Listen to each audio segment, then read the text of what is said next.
لیکن اس کے علاوہ معین شخص ہوگا دجال.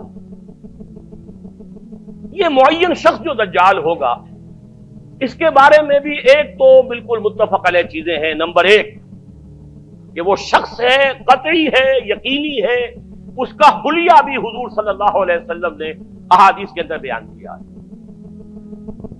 دوسری بات یہ کہ اس کے ہاتھ میں قوانین قدرت، گویا کہ تسخیر کائنات گویا کہ نقطۂ عروج کو پہنچ چکی ہے. تمام اختیارات الہی تقریباً اس کے ہاتھ میں آ چکے ہوں. جو بڑے سے بڑے معجزے اللہ تعالیٰ نے نبیوں کو دیے ہیں وہ معجزے کر کے دکھائے گا. وہ مردہ کو زندہ کرے گا، مردہ لوگوں کی افواہوں کو لے کر آئے گا، ان کی روحوں کو، اگرچہ جھوٹی روحیں ہوں گی، وہ شیاطین جن ہوں گے جو ان کا بھیس بدل کر آئیں گے، لیکن یہ کہ وہ لوگوں سے کلام کریں گی. یہ اسپرچولیزم جو اپنی انتہا کو پہنچا ہوا ہے یورپ میں اور مغرب میں، یہ در حقیقت اسی کا ایک مظہر ہے. وہ کھلے بیابان کو کہے گا جہاں بالکل ٹکیل جو ہے وہ صحرا تھا، گل و گلزار کر دے گا جب چاہے گا، جب چاہے گا، جہاں چاہے گا بارش برسائے گا. فاصلہ اس کے لیے بے معنی ہوگا. اس کی سواری وہ ہوگی کہ جس کے دونوں کانوں کے درمیان فاصلہ 80 ہاتھ کا ہوگا. یہ سارے جو آج آپ کی اس ٹیکنالوجی کی جو انتہا جا رہی ہے اور جدھر جا رہی ہے، اس کو اچھی طرح سمجھ لیجیے. آج سے 100 سال پہلے شاید انسان ان چیزوں کا تصور نہ کر سکتا. وہ کوئی سواری ایسی بھی ہو سکتی ہے جس کے دو کانوں کے درمیان کا فاصلہ جو ہے وہ 80 ہاتھ کا ہو. آپ کے یہ سارے جیٹس جو ہیں وہ کیا ہیں؟ ان کے رڈارز جو لگے ہوئے ہیں، دونوں کان ہیں ان کے. اس کا ایک قدم اگر مدینے میں ہوگا تو دوسرا بیت المقدس میں ہوگا. اس کی آواز پوری دنیا میں سنی جائے گی. سنی جا رہی ہے کہ نہیں؟ یہ ساری قدرت، ساری قوتیں، تسخیر کائنات کلیتاً ایک آدمی کو چیر کر دو ٹکڑے کرے گا، دونوں ٹکڑوں کو علیحدہ کرے گا، ان کے درمیان چلے گا اور پھر ان دونوں کو جوڑے گا اور کھڑا کر دے گا. احادیث میں ساری موجود ہے. سرجری جدھر جا رہی ہے کوئی عجب نہیں کہ وہاں تک آدمی پہنچ جائے. فریز کر کے تو یہ معاملہ اب ہو ہی سکتا ہے، لیکن یہ کہ ابھی اگلا اور قدم کیا ہوگا کچھ نہیں کہہ سکتے. یہ چیزیں تو ہے متفق علیہ. البتہ کچھ معاملات کے اندر احادیث میں کچھ اختلاف پایا جاتا ہے اور یہ مشکلات الحدیث میں سے. اور میں بھی چونکہ اس مسئلے میں اب تک بھی اسی درجے میں، ابھی قطعیت کے ساتھ میں کوئی بات نہیں کہہ پا رہا ہوں، لیکن اب چونکہ گمان غالب کے درجے میں ایک رائے تک پہنچ چکا ہوں، اس لیے میں نے آج اس بات کو آپ تک پہنچانے کے لیے یہ عنوان اختیار کیا. اس لیے کہ حدیث میں جو آتی ہے تفاصیل اس سے معلوم ہوتا ہے کہ یہ دجال دو دجل کرے گا. یا تو وہ دو دجل کرنے والے دو دجال علیحدہ ہیں، یا یہ دونوں دجل کرنے والا شخص ایک ہی ہے. بس یہ مسئلہ ہے کہ جو آج تک مجھ سے حل نہیں ہوا تھا، اب تک کہنا چاہیے آج تک نہیں. اور یہ اس میں علماء سے بھی گفتگو ہوئی ہے، اور جن لوگوں نے اس مفہوم موضوعات پر اپنا وقت لگایا ہے ان سے بھی گفتگویں ہوئی ہیں، تو وہ بھی اس مسئلے کو حل کرنے سے تاحال قاصر رہے.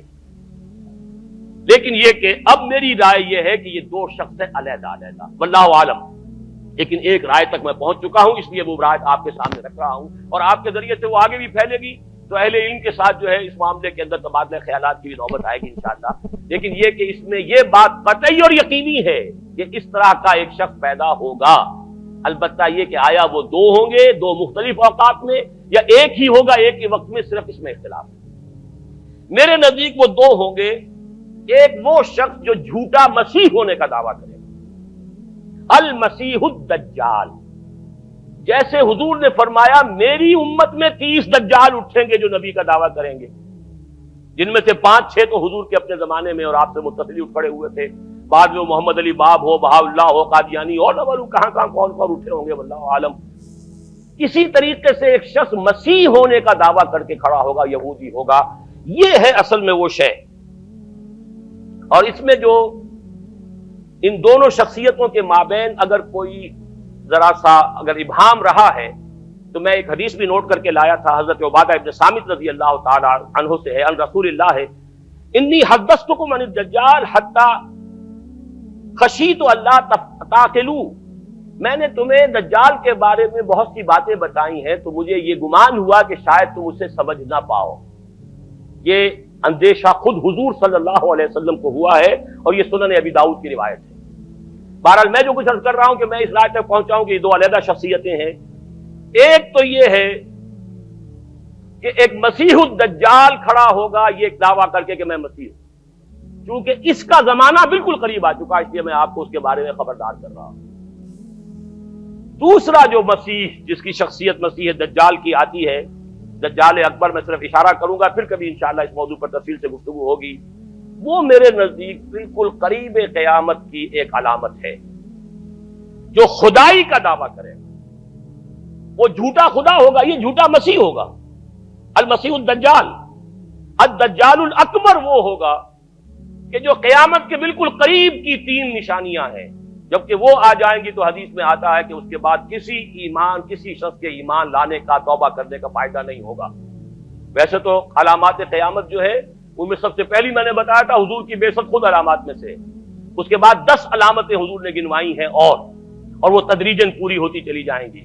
آخری علامات کے لیے حدیث سن لیجئے، عن ابی ہریرہ رضی اللہ تعالی عنہ قال قال رسول اللہ صلی اللہ علیہ وسلم ثلاث اذا خرجنا لا ينفع نفسا ایمانا لم تكن آمنت من قبل او کسبت فی ایمانها خیرا، طلوع الشمس من المغرب وخروج الدجال ودابۃ الارض۔ تین نشانیاں وہ ہیں کہ جب وہ ظاہر ہو جائیں گی تو پھر کسی کا ایمان لانا مفید نہیں ہوگا جو پہلے ایمان نہیں لایا تھا، یا جس نے اس سے قبل اپنے ایمان میں کچھ اعمال صالحہ کی کمائی نہیں کی تھی۔ یعنی گویا کہ توبہ کا دروازہ بند ہو جائے گا۔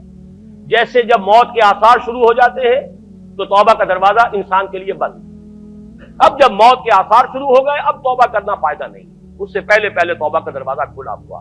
معلوم یغرغر، جبکہ وہ موت کے آثار شروع ہو جاتے ہیں، گھنگرو بولنا شروع ہو جاتا ہے، معلوم ہوتا ہے کہ اب جا رہا ہے، اب توبہ بیکار۔ اسی طریقے سے پوری نوع انسانی کے لیے توبہ کا دروازہ بند ہوگا ایک وقت میں آ کر کہ اب کسی کے لیے توبہ نہیں، ایمان نہیں، اور اس کے لیے 3 علامتیں بیان ہوئی ہیں، یہ بھی مسلم شریف کی روایت ہے۔ آپ نے فرمایا 3 چیزیں وہ ہیں کہ جب وہ ظاہر ہو گئیں تو پھر کسی کا ایمان لانا جو اس سے پہلے ایمان نہیں لایا تھا، اور اپنے ایمان میں اس نے کچھ اعمال صالحہ کی کمائی نہیں کی تھی، اب قتل مفید نہیں ہوگا اس کے لیے ایمان لانا۔ وہ 3 نشانیاں ہیں، طلوع الشمس من المغرب، سورج مغرب سے طلوع ہوگا۔ نظام شمسی میں کوئی اختلال ایسا ہوگا کہ جس سے سورج بجائے مغرب سے نکلے گا۔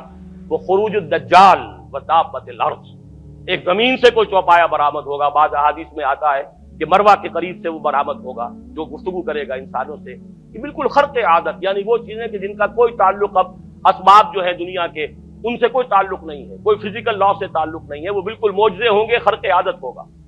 اور خروج دجال، وہ دجال جو خدائی کا دعویٰ کرے گا، اور حدیث میں آتا ہے کہ بہت کم لوگ ہوں گے کہ جو اس کے سامنے رک سکیں گے، اکثر و بیشتر جو کمزور ایمان والے لوگ ہوں گے وہ اسے خدا تسلیم کر کے اس کی پرستش شروع کر دیں۔ میرے نزدیک یہ آخری چھلنی ہوگی جو لگائی جائے گی اہل ایمان کو ایک طرف کرنے کی، اور یہ قیامت کی نشانیوں میں سے آخری نشانیوں میں سے ہے۔